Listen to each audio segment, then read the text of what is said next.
Assalamualaikum warahmatullahi wabarakatuh. Selamat bertemu lagi dengan saya Hendro Trio Priambodo.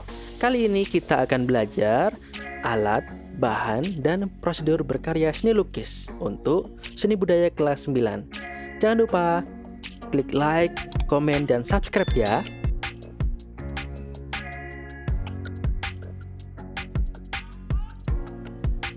Alat dan bahan melukis. Yang pertama ada pensil. Pensil atau potlot adalah alat tulis dan lukis yang awalnya terbuat dari grafit murni. Penulisan dilakukan dengan menggoreskan grafit tersebut ke atas media. Ada pensil H, ada juga pensil B. Nah, kayak di gambar, pensil H itu terkesan keras dan gambarnya tidak terlalu gelap. Beda dengan B yang teksturnya lebih lunak. Yang kedua ada oil pastel dan krayon. Krayon merupakan cat terbuat dari lilin, sedangkan oil pastel terbuat dari lilin dan minyak. Yang membuat keduanya mirip adalah karena sama-sama terbuat dari lilin. Nah, biasanya kalau anak-anak TK itu biasanya pakai krayon gitu ya.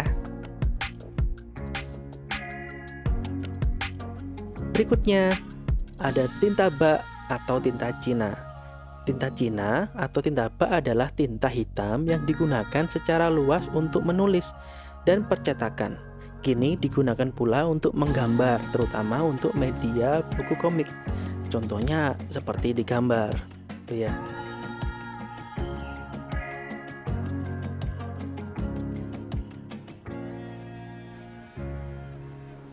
Berikutnya ada cat air.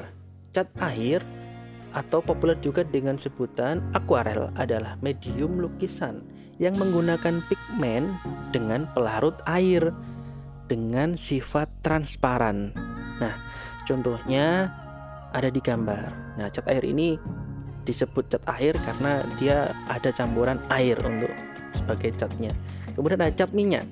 Cat minyak adalah cat yang terdiri atas partikel-partikel pigmen warna yang diikat dengan media minyak. Pengikat pigmen warna yaitu minyak linen, dapat juga dengan minyak papaver dalam bentuk pasta. Nah, biasanya di tempatnya sudah ada tulisan oil color, jadi untuk cat minyak ya. Kemudian ada kuas. Kuas lukis, kuas untuk melukis. Bisa dikelompokkan ke dalam beberapa kelompok menurut bentuk bulu kuas, diantaranya bulat, lancip, bulat tumpul, persegi rata, persegi lancip, dan besar. Seperti contoh. Nah, ini tergantung juga pengen tekstur atau detail seperti apa untuk melukisnya. Berikutnya ada pisau palet. Pisau palet adalah alat tumpul yang digunakan untuk mencampur atau mengaplikasikan cat dengan pisau baja fleksibel.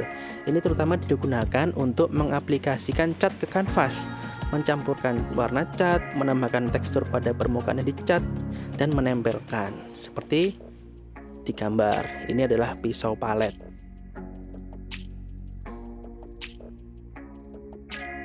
Berikutnya, 8, ada palet. Palet adalah papan atau lempengan tempat menaruh dan mencampurkan cat. Palet biasanya terbuat dari kayu, plastik, keramik, atau bahan lain yang keras. Tidak mudah bereaksi dan tidak berpori. Ukuran dan bentuk palet beragam. Nah, kalau di contoh ini adalah palet untuk biasanya cat air ya. Kalau untuk cat minyak, papan biasa, papan kayu seperti itu. Berikutnya ada kertas. Kertas adalah bahan yang tipis yang dihasilkan dengan kompresi serat yang berasal dari pulp. Serat yang digunakan biasanya adalah alami dan mengandung selulosa dan hemiselulosa. Contoh kertas kalian sudah pernah lihat pasti ya, seperti ini. Kertas biasanya di buku gambar itu juga menggunakan kertas. 10. Kanvas. Kanvas adalah kain yang berlapis cat campur lem, merupakan kain kanvas terbuat dari kain tipis sampai kain tebal dan kuat. Bahan ini dipergunakan untuk membuat layar dan terutama dasar lukisan. Seorang seniman sebelum melukis membentang kain kanvas di atas kayu bentang. Nah, seperti di gambar disebut kanvas.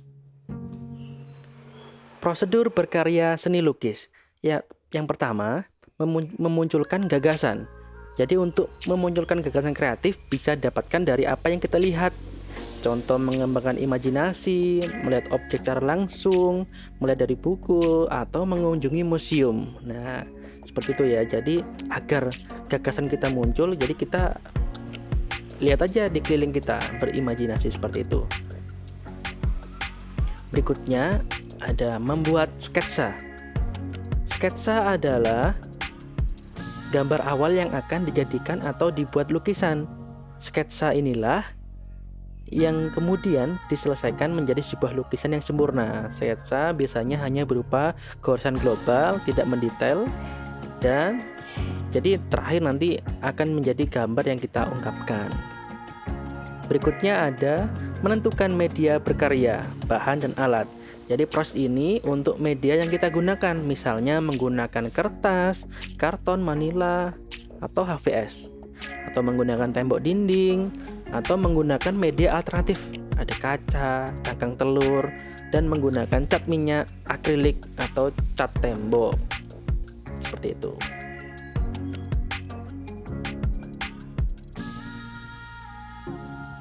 Empat, menentukan teknik. Ada beberapa teknik yang dapat digunakan dalam melukis. Di antaranya ada teknik akuarel, teknik plakat, teknik goresan ekspresif dengan menggunakan jar, kuas, atau pisau palet, ada teknik tebal dan bertekstur, yang terakhir ada teknik timbul atau mozaik. Nah, seperti itu.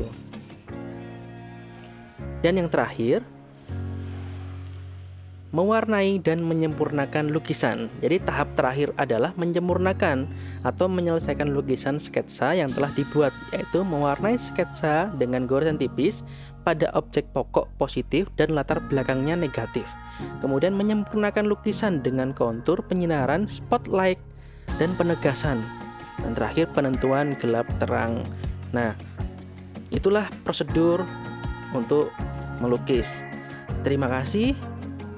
Jangan lupa klik like, komen, dan subscribe ya. Sampai jumpa. Assalamualaikum warahmatullahi wabarakatuh.